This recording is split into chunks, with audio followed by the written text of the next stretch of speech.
श्री स्वामी समर्थ. जे जे स्वामी समर्थ. कसे आहात सर्वजण? निश्चित मजेत असाल. असेच मजेत राहा. पहा, खर्च थांबत नाही, पैसेही वाचत नाहीत. कितीही कष्ट जरी केलं तरी लक्ष्मी स्थिर होत नाही. पैसा पुरत नाही. पैसा कुठे जातो हे कळत नाही. वेळीच काही चुका असतात. या चुकांकडे आपण लक्ष जर दिलं तर निश्चित रोज कुठल्या ना कुठल्या मार्गाने आपल्या घरात पैसा येईल. याविषयीच आपण आजच्या या व्हिडिओमध्ये जाणून घेणार आहोत. तत्पूर्वी जे कोणी आपल्या चॅनलवरती नवीन असाल, अजून चॅनलला सबस्क्राईब केलं नसेल तर चॅनलला सबस्क्राईब करा, बेल आयकॉन ऑन करा, जेणेकरून असे छान छान व्हिडिओ तुमच्यापर्यंत येतील आणि तुमच्या जीवनातही सोनं झाल्याशिवाय राहणार नाही. अधिक वेळ न घेता व्हिडिओला सुरुवात करूया. पहा, प्रत्येक व्यक्तीला आर्थिकदृष्ट्या समृद्ध व्हायचे असते. वास्तुशास्त्रानुसार जर तुम्ही कमवल्यानंतरही पैसे वाचत नाहीत तर याचे कारण जाणून बुजून किंवा नकळत पैशांशी संबंधित काही चुका असू शकतात, ज्यामुळे लक्ष्मी माता कोपते. कधीकधी छोटीशी चूकही मोठ्या समस्येचे कारण बनते. त्याचप्रमाणे वास्तुनियमांचे पालन न केल्यास व्यक्तीला आर्थिक समस्यांना सामोरे जावे लागते. परिस्थिती अशी बनते की भरपूर कमावले तरी खर्च उत्पन्नाच्या 1 रुपयापेक्षा कमी राहतो. वास्तुशास्त्रानुसार जाणून घ्या, पैसे कमवण्याबरोबरच बचतही अगदीच महत्त्वाची आहे. बचत केली नाही तर पैशांची कमतरता कायमच राहते. पैशाची बचत न होण्यामागचे कारण म्हणजे पैशाशी संबंधित जाणून बुजून किंवा नकळत केलेल्या चुका, ज्यामुळे माता लक्ष्मी आपल्यावरती कोपते. संपत्तीचा संबंध देवी लक्ष्मी मातेशी आहे. त्यामुळे पैशाशी संबंधित छोटीशी चूकही तुम्हाला महागात पडू शकते. वास्तुशास्त्रामध्ये पैशांबाबत अनेक नियम सांगितलेले आहेत, ज्यांचे पालन प्रत्येकाने केलेच पाहिजे. तुम्ही वास्तुनियमांचे पालन न केल्यास तुमची आर्थिक स्थिती खालवू शकते. पैसे मिळवले तरी आर्थिक चणचण कायमच राहते. अशा परिस्थितीत अनेक वेळा लोकांना कर्ज घ्यावे लागते, कारण असे लोक वाईट वेळ किंवा गरजांसाठी बचत करू शकत नाहीत. वास्तुशास्त्रानुसार पर्स रिकामे राहण्याचे महत्त्वाचे कारण म्हणजे बरेच लोक त्याच पैशांपेक्षा जास्त वस्तू ठेवतात. पर्समध्ये पैसे ठेवण्याची वस्तू, त्यामुळे त्यात अनावश्यक कागदपत्रे किंवा इतर गोष्टी ठेवणे टाळावे. 2. पैसे मोजताना अनेक जण त्यावर आपली थुंकी लावतात. असे केल्याने देवी लक्ष्मी माता कोपते आणि भरपूर पैसा मिळवूनही पैशाची कमतरता कायमच राहते. त्यामुळे थुंकी लावून नोटा मोजण्याची सवय लगेच सोडून द्या. 3. ज्या घरामध्ये लक्ष्मी मातेचा वास असतो त्या घरामध्ये पैशाची कमतरता कधीही भासत नाही. पण जिथे स्वच्छतेची काळजी घेतली जाते तिथेच माता लक्ष्मी राहते. वास्तुशास्त्रानुसार जर तुम्हाला लक्ष्मी मातेचा आशीर्वाद हवा असेल तर घराच्या स्वच्छतेची निश्चित काळजी घ्या. 4. आर्थिक संकटांवर मात करण्याचे इतर उपायही वास्तुशास्त्रात सांगितलेले आहेत, जसे घर स्वच्छ व नीटनेटके ठेवणे, वास्तुशास्त्रानुसार वस्तू योग्य त्या दिशेला ठेवणे, पूजा कक्षात शंख ठेवणे. या नियमांचे पालन केल्याने घरात समृद्धी आणि सुख नांदते. तुम्ही कमावलेल्या पैसा हा व्यवस्थित वाचवू शकता. 5. घरातील झाडू हा लक्ष्मी मातेचे स्वरूप आहे. त्यामुळे झाडूची व्यवस्थित अशी काळजी घेतली पाहिजे. त्यामध्ये काय करायचं? झाडू उभा कधीही ठेवू नये, ते अशुभ मानले जाते. त्यामुळे तुम्हाला अनेक त्रास सहन करावे लागू शकतात. झाडू नेहमी जमिनीवर आडवा ठेवावा. कधीही तुटलेला झाडू वापरू नये. झाडू तुटला किंवा खराब झाला असेल तर तो लगेच बदलावा. गुरुवार किंवा शुक्रवार या 2 दिवशी झाडू फेकून देऊ नये. वास्तुशास्त्रानुसार रात्रीच्या वेळी घरामध्ये झाडूचा वापर करू नये, कारण यामुळे आर्थिक अडचण येऊ शकते.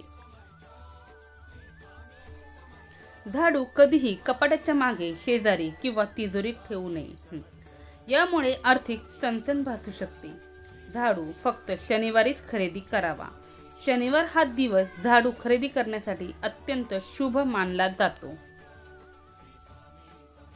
आता आपण पाहूया कोणते वास्तु दोष घरातील सुख शांती नष्ट करतात.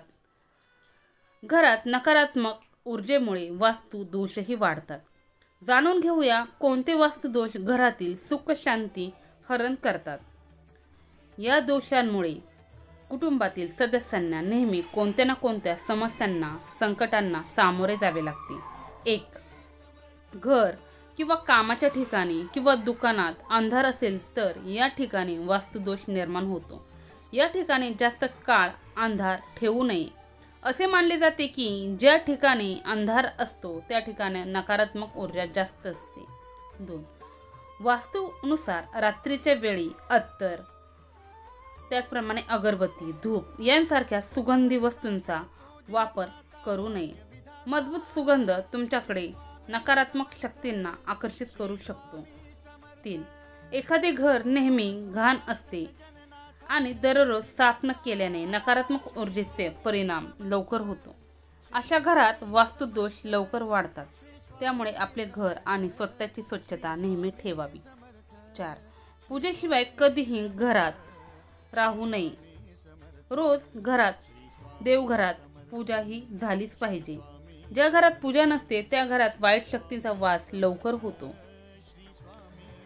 मंत्रांचा नियमितपणे जप करा आणि रोज दिवे लावा. यामुळे घरात नकारात्मक ऊर्जा राहत नाही. 5. जेव्हा घरामध्ये नकारात्मक ऊर्जा वाढते तेव्हा योग्य दिशेने काही गोष्टी जात नाहीत.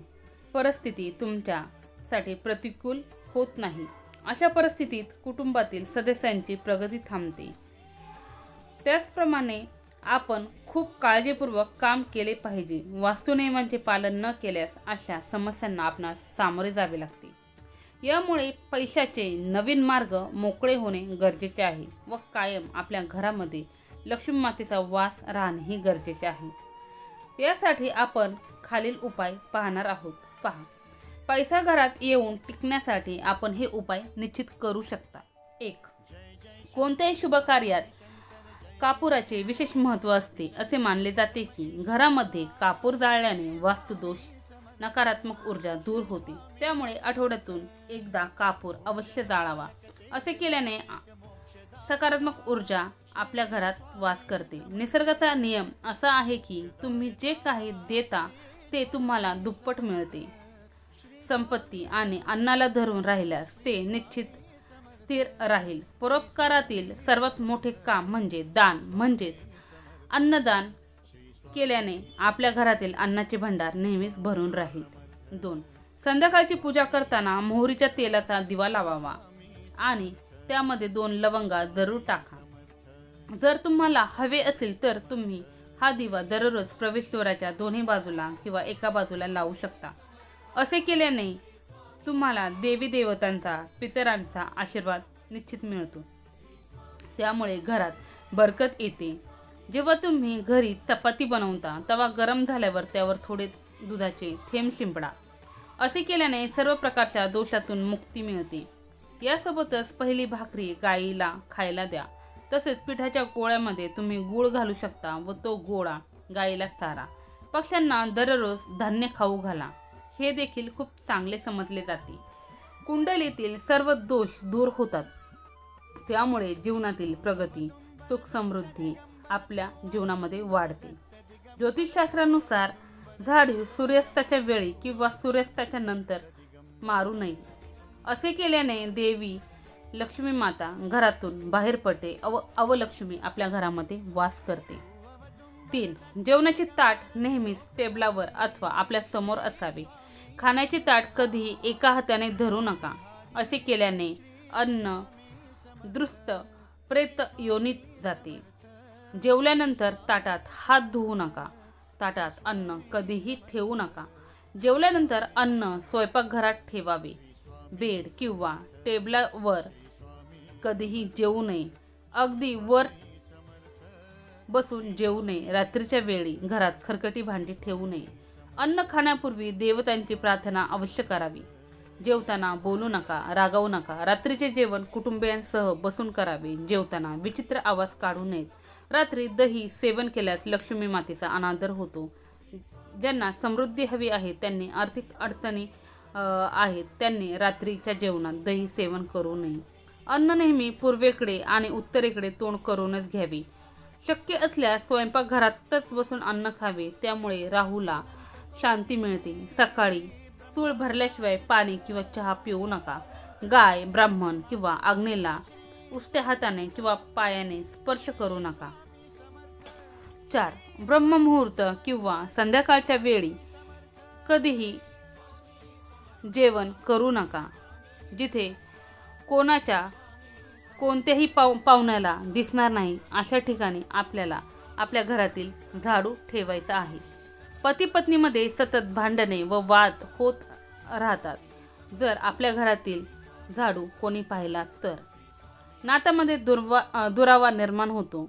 घर स्वच्छ आणि सुंदर ठेवा. घराच्या चारही कोपरे स्वच्छ असावेत. विशेषतः ईशान्य आणि बाह्य कोपरे नेहमी रिकामे आणि स्वच्छ ठेवावेत. करिअरमध्ये स्थिरतेसाठी दक्षिण आणि पश्चिम दिशा रिकामी किंवा हलकी ठेवणे शुभ नाही, म्हणून दिशा रिकामी ठेवू नका. घरामध्ये काळा, जांभळा, निळा, व्हायलेट रंग वापरू नका. बेडशीट, पडदे, भिंतीचा रंग असा वापरू नका. घरातील पायऱ्या पूर्वेकडून पश्चिमेकडे, उत्तरेकडून दक्षिणेकडे असाव्यात.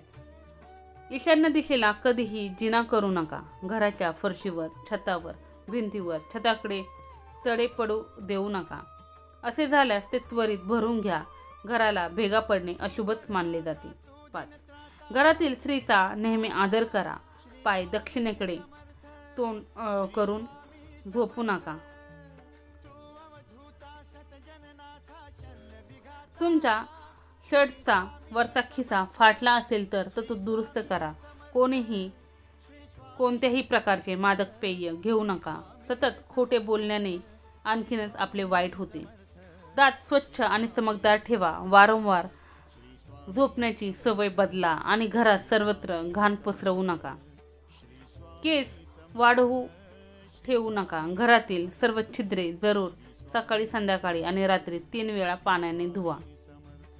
6. घरात पूजेची खोली नसेल तर लाल किंवा वास्तुतज्ञांच्या सल्ल्याने पूजा कक्ष बांधून घ्या. जर पूजा कक्ष बांधण्याची परवानगी असेल तर एखाद्या वास्तुशास्त्र तज्ञाचा संपर्क साधून पूजा करून कोणत्याही देवतेची एकापेक्षा जास्त मूर्ती न ठेवता पूजा कक्ष बांधून घ्यावा. कोणत्याही देवतेची 2 चित्रे अशा प्रकारे लावू नका ज्यांचे चेहरे समोरासमोर येतील. तिजोरीत पिवळ्या कपड्यात हळदीची गाठ बांधून ठेवा. काही कवड्या आणि चांदी, तांबे इत्यादीची नाणी ठेवा. थोडे तांदूळ पिवळे करून तिजोरीत ठेवा. तिजोरीत अत्तराची बाटली, चंदनाची किंवा अगरबत्तीचे पाकिट ठेवू शकता, जेणेकरून सुगंध दरवळत राहील आणि देवतांना अर्पण केलेली फुले किंवा हार सुकल्यानंतर घरात ठेवणे हानिकारक मानले जाते. तर पहा, खूप छान अशी मी तुम्हाला माहिती सांगितलेली आहे. तर व्हिडिओ कसा वाटला हे निश्चित कमेंट्समध्ये सांगा. झालेली सेवा स्वामींचरणी रुजू. श्री स्वामी समर्थ. जय जय स्वामी समर्थ. श्री स्वामी समर्थ महाराज की जय.